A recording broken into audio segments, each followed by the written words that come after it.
2024년 1월 5일 금요일 매일 성경입니다. 본문은 신명기 2장 26절에서 37절까지입니다. 말씀의 제목은 가나안 정복, 헤스본 왕 시온을 물리치다입니다. 오늘 말씀을 간략히 요약하면 다음과 같습니다. 이스라엘은 모압과 암몬 땅을 지나 아모리 사람이 거주하는 지역으로 행진합니다. 모세는 헤스본 왕 시온에게 평화롭게 지나가게 해달라고 정중하게 요청합니다. 하지만 헤스본 왕 시온은 이를 단호히 거절하고 이스라엘과 전쟁합니다. 하나님의 말씀대로 이스라엘은 아모리 왕을 크게 이기고 그 땅을 차지합니다. 오늘 말씀을 통해 이스라엘이 가나안 정복에 있어서 직면한 난관과 극복 방법이 무엇인지 살펴보겠습니다. 이를 위해 말씀을 좀 더 자세히 들여다보겠습니다. 먼저 26절에서 29절 말씀입니다. 모세는 헤스본 왕 시온에게 사자를 보내어 그 땅을 통과하게 해달라고 요청합니다. 이스라엘은 아르논 골짜기를 통과하여 아모리인들이 거주하는 땅으로 진입했습니다. 하나님의 말씀에 따라 아모리 족속에게 아무런 피해를 주지 않고 정당하게 값을 지불하며 큰길 왕의 대로로 지나가겠다고 제안했습니다. 모세는 처음부터 전쟁 의사가 없음을 분명히 밝혔습니다. 다음은 30절에서 32절 말씀입니다. 헤스본 왕 시온은 길을 열어달라는 이스라엘의 정중한 요청을 단호히 거절합니다. 헤스본 왕 시온은 군사를 동원해서 이스라엘의 진입을 막았습니다. 오히려 이스라엘을 공격했습니다. 협상이 결렬되자 하나님께서는 즉시 시온 왕과의 전쟁을 선포합니다. 시온이 먼저 군대를 동원해서 공격해왔습니다. 하지만 그 전쟁은 결국 헤스본 왕 시온에게 혹독한 심판을 초래했습니다.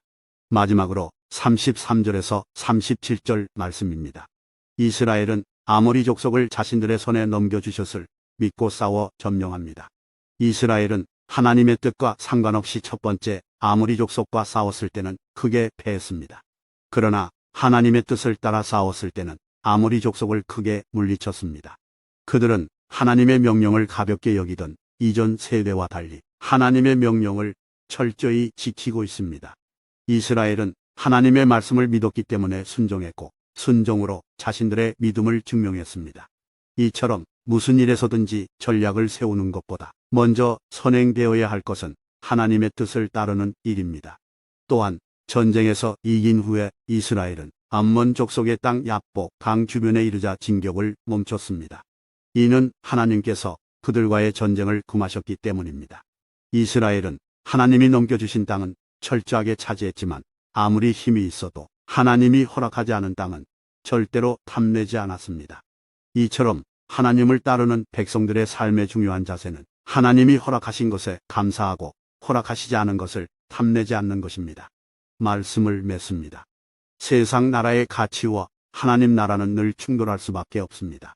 하나님 백성들의 삶의 조언은 내가 아니라 하나님이십니다.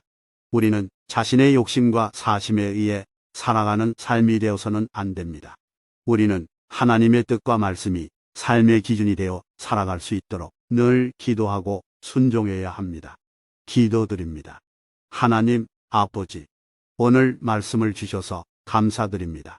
하나님 아버지, 자신의 욕심과 사심에 의해 살아가지 않게 하옵소서. 이를 위해 하나님의 뜻과 말씀이 삶의 기준이 되어 살아갈 수 있도록 우리를 도와주옵소서. 예수님의 이름으로 기도드립니다. 아멘.